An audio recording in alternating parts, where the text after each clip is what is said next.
मैं हूँ मालिक। मैंने देखा है। तुमने क्या देखा है बेटे?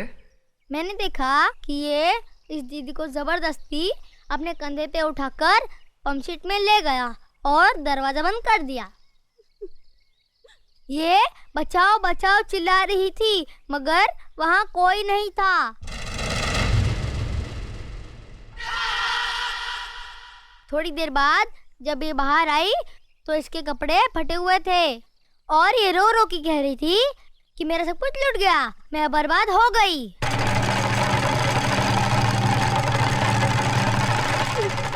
जगन्नाथ, कमीने कुत्ते, तूने इन गरीबों को क्या समझा है? ये वो गरीब मजदूर हैं जिनके खून पसीने की बरकत से हमारी धरती पर हरियाली जागती है। हमारे सर पर जमींदारी का ताज इन्हीं गरीबों की बदौलत है, जिसके बदले में उन्हें 2 वक्त की रोटी 2 गज की चादर मिलती है। और तूने उसी चादर में घुसकर इस गरीब की इज्जत लूट ली। फिर तुझ में और जानवर में क्या फर्क रहा? मुनीम जी, देवी माँ के मंदिर से सिंदूर ले आओ। जी मालिक। पायल, तुम इधर आओ। जिन हाथों से मजबूर करके इस कमीने ने तुम्हारी इज्जत लूटी, आज ये उन्हीं हाथों से तुम्हारी मांग भरेगा, तुम्हें अपनी पत्नी बनाएगा। ये हमारा फैसला है। गजराज, अपना फैसला बदल दे। आंखें मत दिखा। ये नीच जिसके पांव अगर मेरी हवेली के फर्श पर पड़े तो फर्श गंदा हो जाए, इस 2 टके की लड़की को तुम मेरे घर की बहू बना रहे हो। तो नहीं जानता, जमींदारों में तो ऐसी बातें होती ही रहती हैं। मजदूर औरतों और मालिकों के बीच में ऐसे खेल तो अक्सर होते रहते हैं। कोई अपनी बीवी नहीं बनाता उन्हें। खामोश! मजदूर औरतों की इज्जत जमींदारों के बाप दादाओं के कोई जागीर नहीं होती जिसे वो अपनी मनमानी करे। रोन दे, कुचले, इज्जत इज्जत होती है, चाहे वो किसी ठाकुर की बेटी हो या किसी मजदूर की। पागल हो गया तू? तुझे इंसाफ करने की अकल नहीं है। तेरा अंजाम बहुत बुरा होगा गजराज।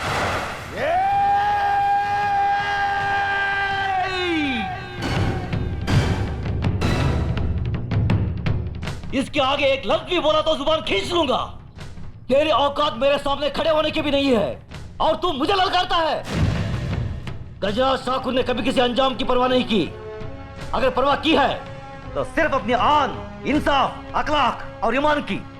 इस लड़की के जन्म, जात, नाम, इसकी कोई अहमियत नहीं है हमारी नजर में। अहमियत है तो सिर्फ इसकी इज्जत, इसकी पवित्रता की। जगन्नाथ, मांग भर इसकी। गजराज!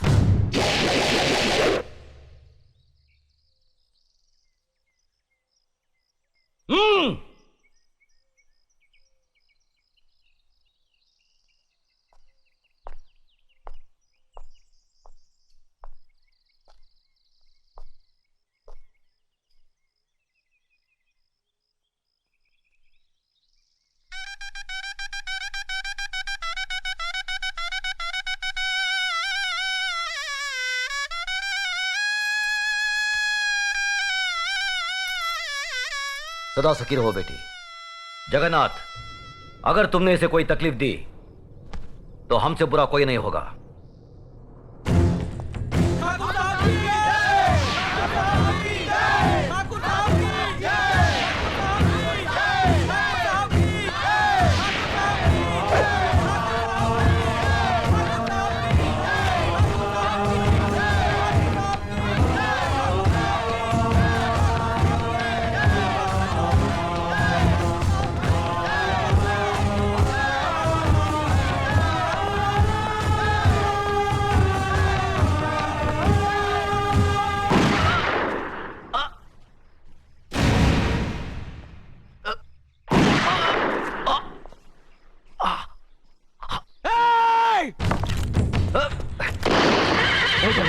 नहीं, अपनी बुआ की बात गुजारना तुम्हारा धर्म नहीं है।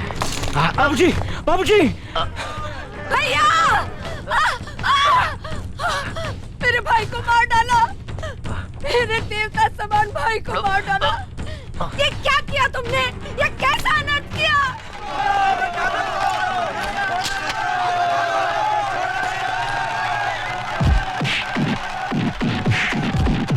रुक जाओ, छोड़ दो उसे।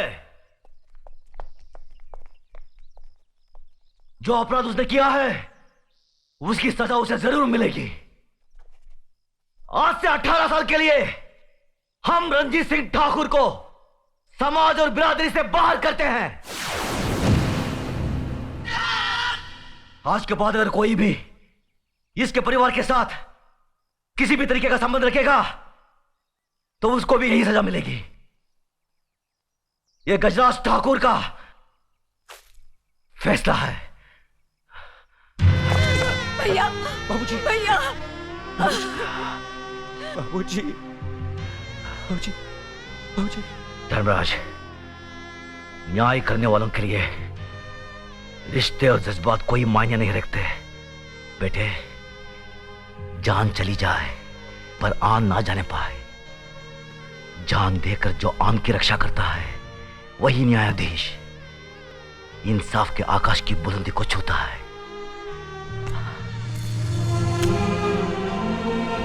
बाबूजी, धर्मराज, जी बाबूजी। आज से हम भरतपुर कस्बे की न्याय और इंसाफ की बागडोर तुम्हें सौंपते हैं। याद रखो बेटे, जिस दिन भी तुमने अनजाने में भी गलत फैसला किया तो समझ लो वही दिन तुम्हारी जिंदगी का आखिरी दिन होगा। बाबूजी, बाबूजी, भैया, बाबूजी।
इस मामले में किसी को दादा ठाकुर से कुछ कहना है? किसी को कुछ कहने की जरूरत नहीं है। मास्टरनी की आत्महत्या यह साबित करती है कि उसकी इज्जत लूटी गई और इसका जिम्मेदार है अर्जुन ठाकुर। इसलिए अर्जुन ठाकुर को 12 साल के लिए गांव से बहिष्कार किया जाता है।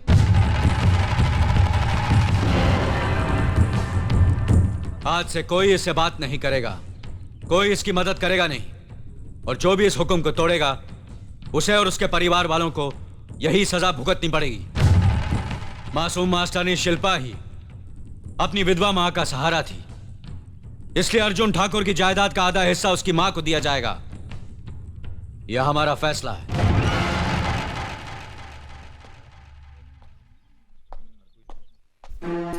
ये लीजिए छोटे मालिक, खेत वाले मकान की चाबियां।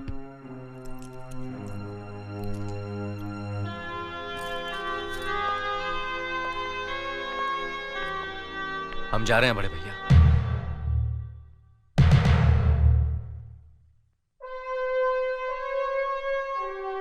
भाभी, हम जा रहे हैं, हम जा रहे हैं भाभी।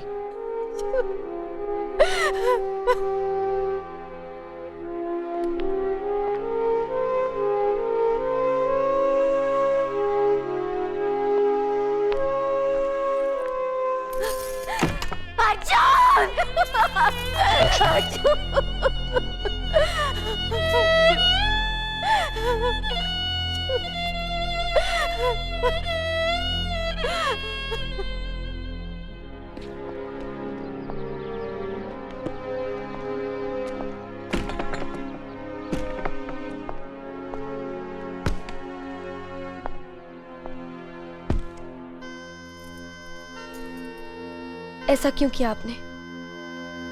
मैं जानती हूं कि आप बेकसूर हैं। ना आपका मास्टरनी के साथ कोई संबंध था और ना ही आपने उसका खून किया। फिर आपने पंचायत में बड़े भैया से कहा क्यों नहीं? उन्होंने मुझसे पूछा नहीं, मैंने बताया नहीं। आज तक बड़े भैया ने जितना मुझसे कहा मैंने उतना ही किया, जितना मुझसे पूछा मैंने उतना ही जवाब दिया। तुम नहीं जानती मीना, बड़े भैया और भाभी हमारे लिए साक्षात भगवान है। उन्होंने बचपन से मुझे और नकुल को अपनी औलाद की तरह पाला है। उनकी कुर्बानी की बुलंदी यह है कि हमारे लिए वो आज तक अपनी संतान के मां बाप नहीं बने। मैं इन अंधविश्वासों में यकीन नहीं रखती, और वैसे भी मुझे बच्चे की कोई जल्दी नहीं है। आपको इतने बरसों से कोई औलाद नहीं हुई, चाहे तो आप ही बांध लीजिए।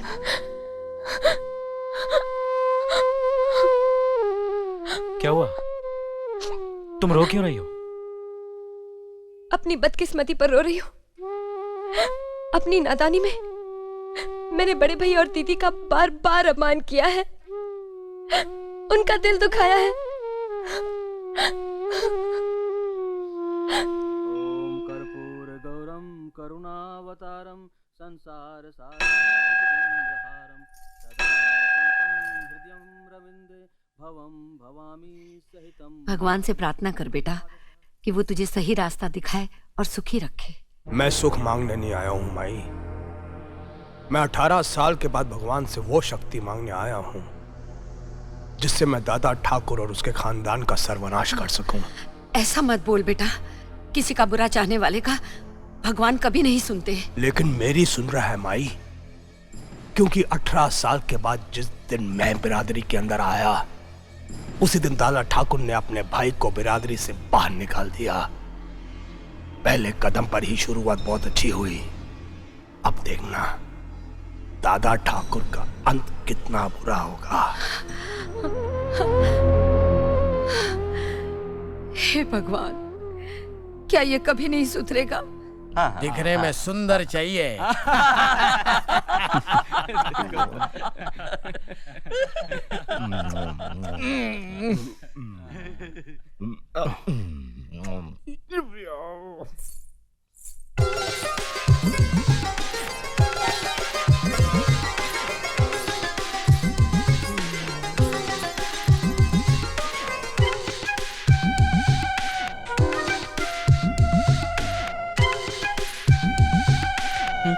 कैसी लगी? बहुत सुंदर है, बहुत सुंदर।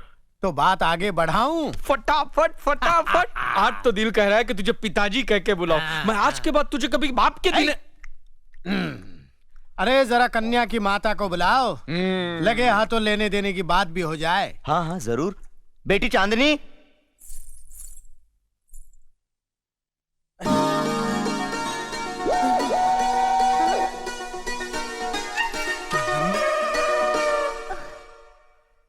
चांदनी, प्राणनाथ, चांदनी, प्राणनाथ। चांदनी, ओ मेरी चांदनी, रंग भरे बादल से, तेरे नैनों के काजल से, मैंने इस दिल पे लिख दिया तेरा नाम।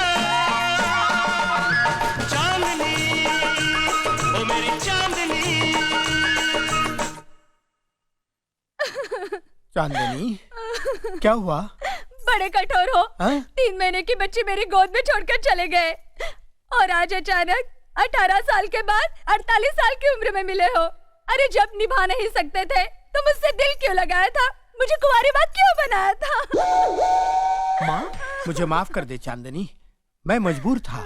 मेरे हालात मेरे फेवर में नहीं थे, वरना ऐसा कौन कमीना है जो तुझ जैसी गरम और ब्यूटीफुल बेबी को छोड़ सकता है? तुम्हारे छोड़कर जाने के बाद हाँ? मैं बिल्कुल बेसहारा हो गई थी, और अकेली औरत को लोग बुरी नजर से देखते हैं। हाँ। इसलिए मैंने इस मोहनलाल को अपने पास रखा है। हाँ। 2 वक्त की रोटी और 30 रुपए महीने पर भाड़े का पति बनाया है। भाड़े का पति? हाँ, ये हमारी बिटिया रानी है। बिटिया, पिताजी। बेटी, बीवी, ये चुमना चाटना शुरू हो गया। हाँ। ए बाप के दिने। ओह चांदनी, ये मेरा बेटा है गोरा। बेटा? हाँ। बेटे, मेरे पास आ, मेरे गले लग जा। ऐसा मत कहो बेटा। मैं इसे समझाता हूँ। माँ के पूत, ये तेरी बहन है, और ये तेरी सौतेली माँ नंबर 33। साले बाप के दिने, अब तक तो मुझे गूंगी बहरी लूली लंगड़ी दिखा रहा था, आज एक मुझे थोड़ी सी अच्छी दिखी तो उसको भी मेरी बहन बना दिया। अब तुझे नहीं छोड़ूंगा मैं साले। नहीं भैया। अरे मैं सैया बनने वाला था पर भैया बन गए हूँ। ये साला भैंसे की तरह खा रहा।